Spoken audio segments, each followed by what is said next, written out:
अब ये पाकिस्तान के साथ इस तरह किया है उन्होंने, या वो समझते हैं कि पाकिस्तान की टीम फारिग है, इनके साथ खेलने का कोई फ़ायदा नहीं है। लीग्स क्रिकेट को इतनी वैल्यू मत दें, चाहे वो दुनिया की कोई भी लीग हो, चाहे पीएसएल भी क्यों ना हो।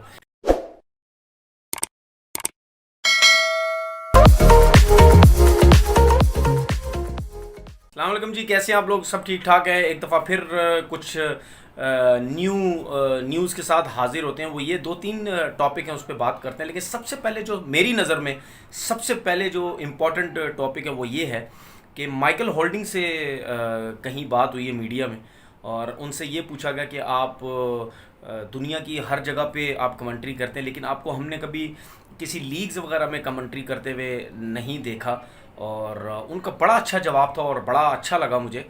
उन्होंने ये बोला कि मैं क्रिकेट के ऊपर बात करना चाहता हूँ। क्रिकेट का मतलब ये कि मैं टेस्ट क्रिकेट के ऊपर बात करना चाहता हूँ या वनडे क्रिकेट के ऊपर बात करना चाहता हूँ। जो लीग्स क्रिकेट है, उन्होंने ये बोला कि ठीक है, यहाँ पे बहुत पैसा आ गया है, प्लेयर्स जो हैं वो पैसे के चक्कर में अपनी मुल्क को छोड़ छोड़ के वो जा रहे हैं। इससे इंटरनेशनल क्रिकेट को बहुत ज़्यादा नुकसान हो रहा है। इसीलिए फिर मैं लीग जो T20 की जो क्रिकेट होती है, जो लीग्स होती हैं, उसमें कमेंट्री इस वजह से नहीं करता क्योंकि शायद वो ये समझते हैं कि वहाँ पे क्रिकेट की बात तो होनी नहीं है। क्रिकेट की बात, उनका कहने का मकसद है ये है, जो समझदार आदमी है, कि वो टेक्निकल और स्किल्स वाइज वो बातें करना चाहते हैं। वो चीज़ें आपको सिर्फ टेस्ट क्रिकेट में या कहीं आपको ODI में मिलेंगी, इसके अलावा आपको कहीं नहीं मिलेंगी। ये जो लोग हैं माइकल होल्डिंग टाइप के, ये बहुत पुराने लोग हैं, पुराने ज़माने के लोग हैं। इन्होंने टेस्ट क्रिकेट बहुत खेली हुई है, इन्होंने बड़ी एफर्ट की हुई है टेस्ट क्रिकेट के अंदर, और इनको पता है कि टेस्ट क्रिकेट बेसिकली है क्या चीज़। उसमें आपका पता चलता है कि आप में कितनी स्किल्स है, आप में कितना एबिलिटी है, आप कितने काम हैं इस क्रिकेट के अंदर, आप पोटेंशियल कितना है आपके अंदर, आप कितनी एफर्ट कर सकते हैं, आपकी फ़िटनेस लेवल क्या है। ये सब चीज़ें आपको एक टेस्ट क्रिकेट में नज़र आती हैं। और आपको ये भी पता है कि जो भी लेजेंड है आज तक, जो भी लेजेंड बना है, वो सिर्फ टेस्ट क्रिकेट की वजह से लेजेंड बना है।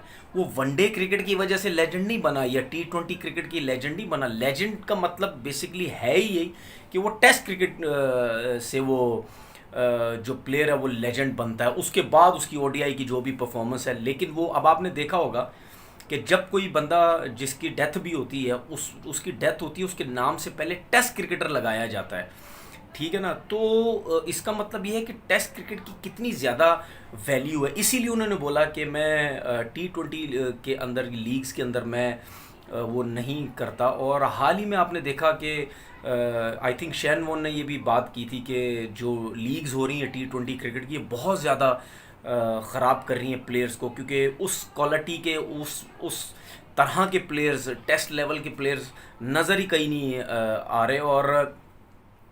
और आपने देखा कि अभी जनूबी अफ्रीका की जो और पाकिस्तान के साथ सीरीज़ थी अफ्रीका में, उसमें भी आपने देखा कि साउथ अफ्रीका के 7-8 प्लेयर्स जो हैं वो IPL खेलने चले गए थे।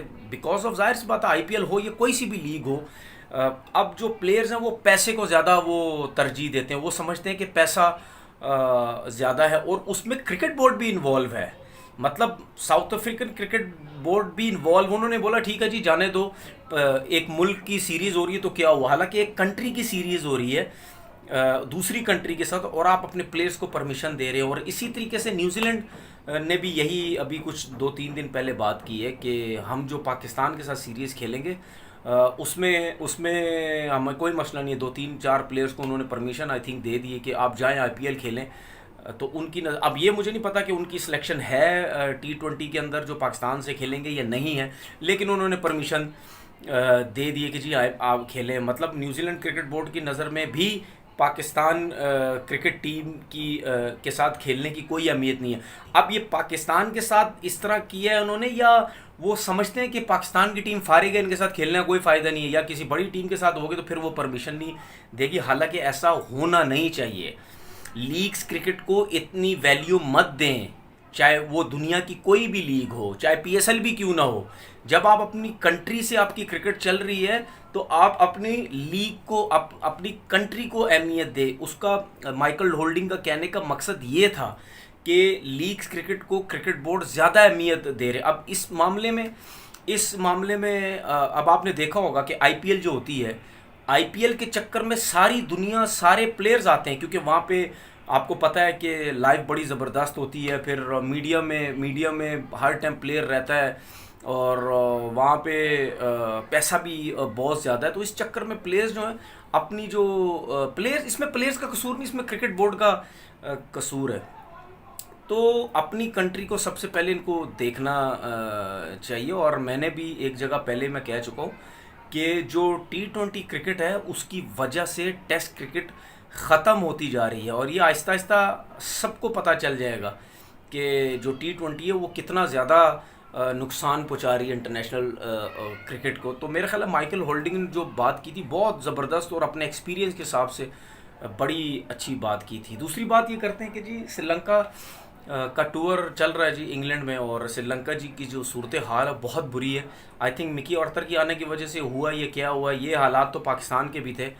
मिकी आर्थर का जो यहाँ पे जो तौर तरीका था वो मेरा ख्याल सही नहीं था प्लेयर्स के साथ, जिसकी वजह से उनको हटाया गया, और टीम की जो पोजीशन थी वो भी कोई इतनी अच्छी वो नहीं थी। ठीक है, चैम्पियन ट्रॉफ़ी जो है वो जीते, लेकिन ओवरऑल अगर उनका एटीट्यूड देखें वो कोई इतना ख़ास नहीं था। और आपने देखा होगा ड्रेसिंग रूम से खड़े होकर प्लेयर्स को डांटना और कैप फेंकना, पता नहीं क्या क्या फेंकना। और आपको शायद याद हो कि मैंने एक शो में बोला था कि अब मैं देखता हूँ कि मिकी आर्थर अपना एटीट्यूड चेंज करते हैं या नहीं करते श्रीलंका में। अब देखते हैं कि यही वजूहत है या और कोई वजूहत है कि श्रीलंका की टीम की परफॉर्मेंस अच्छी नहीं है, और श्रीलंका के जो कुछ 2-3 प्लेयर्स हैं वो उन्होंने बायो बबल तोड़ के वो बाहर निकले रात में, और कई सिगरेट विगरेट पी रहे थे और कैमरे में आ गए, तो उनको वापस आई थिंक भेज दिया गया। तो जो श्रीलंकन क्रिकेट है जो उस टाइम जो उनका हालात है वो इतने अच्छे नहीं हैं। वेस्ट इंडीज़ से भी सीरीज़ हारे, फिर इंग्लैंड से भी T20 सीरीज़ हारे, फिर पहला वनडे भी हार गए। तो उनकी जो क्रिकेट है वो नीचे जाती जा रही है। क्या ये मिकी आर्थर रीज़न है या कोई और रीज़न है? तो तीसरी बात करते हैं यूनुस खान वाली। यूनुस खान ने मीडिया से बात की 2-3 दिन पहले। उन्होंने ये बात की जी कि जो मेरी और क्रिकेट बोर्ड की जो बातें हैं वो अंदर से बाहर कैसे आ रही हैं, और मुझे ये बोला गया था या कॉन्ट्रैक्ट में ये था कि जब आपका कॉन्ट्रैक्ट ख़त्म हो, जब भी ख़त्म हो, तो 6 महीने से पहले आप कोई मीडिया से बात नहीं कर सकते। और यूनुस खान ने बोला उससे पहले ये बातें किस तरीके से बाहर आ रही हैं। और आपको पता है कि पहले भी हो चुका है, जब वकार यूनुस वो भी जब कोच थे उस टाइम भी उन्होंने कुछ बातें पाकिस्तान टीम की तहरीर करके दी थी, लिख के दी थी क्रिकेट बोर्ड को। और आपको पता है कि कुछ प्लेयर्स की जो बातें बाहर आई थी तो उनको भी बहुत गुस्सा हुए थे। तो मेरा ख्याल है क्रिकेट बोर्ड से बातें बाहर आना ये मेरी समझ से बाहर है। क्या ये बातें जानबूझ के बाहर आती हैं कि क्रिकेट बोर्ड सेफ़ हो जाए और प्लेयर बदनाम हो जाए? क्या इस वजह से आती है? वरना कोई रीज़न नहीं हो सकता। अगर क्रिकेट बोर्ड और प्लेयर के दरमियान कोई बात है, या वो प्लेयर लीक करेगा या क्रिकेट बोर्ड लीक करेगा, दोनों के अलावा और कोई नहीं हो सकता। तो ये किसी थर्ड पर्सन को किस तरीके से पता चलती हैं, या जो पाकिस्तान टीम की जो अंदर की बातें होती हैं वो किस तरीके से बाहर आती हैं, ये क्रिकेट बोर्ड को इस चीज़ को देखना पड़ेगा। अगर क्रिकेट बोर्ड ख़ुद इन्वॉल्व है इन चीज़ों के अंदर तो फिर तो बहुत ही गलत बात है, लेकिन अगर नहीं है तो फिर क्रिकेट बोर्ड को देखना पड़ेगा कि ये किस तरीके से हो रहा है। इस तरीके से तो इसीलिए प्लेयर्स और क्रिकेट बोर्ड के जो ताल्लुकात है आपस में वो कम ठीक रहते हैं, कभी भी इतने अच्छे नहीं रहते। वो ये भी वजूहत होती हैं, और भी बहुत सी वजूहत होंगी। तो जिन वजूहत की वजह से प्लेयर्स के आपस में ताल्लुकात अच्छे नहीं हैं तो वो उसको बेहतर करने की कोशिश करें। ये पाकिस्तान क्रिकेट के लिए अच्छी चीज़ नहीं है। तो ये थी कुछ खबरें, मैंने सोचा चलें आपके साथ शेयर करें। अपना बहुत बहुत ख्याल रखिएगा, आपके साथ शेयर करूँगा। अपना बहुत बहुत ख्याल रखिएगा। अल्लाह हाफ़िज़।